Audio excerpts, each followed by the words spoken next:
And the...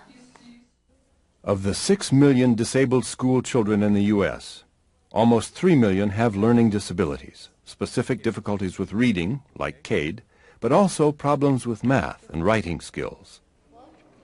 When I went to elementary school, we didn't have anything that even recognized kids who had these problems. And most of the time, kids dropped out of school by the time they were in 10th grade if they had learning problems.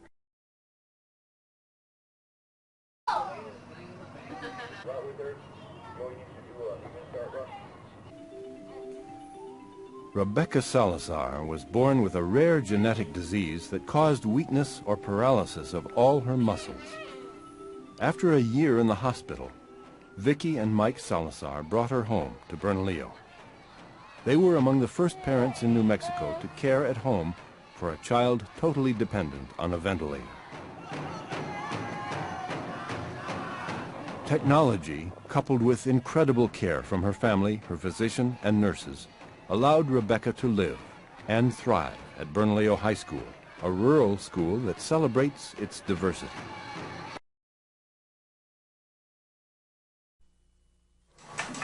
One of the first questions that was asked to me was, tell me a little bit about your student. And I said, well, my son is a special education student, but he's in regular education classes. And the first thing that they did was they took me to see only all the special education classes. And they told me that this is where he would have to go. Students' progress is followed and assessed by periodic IEPs, or individual education plans. And Bridget and Daniel have been through more than their share. Basketball was a huge dividend for him.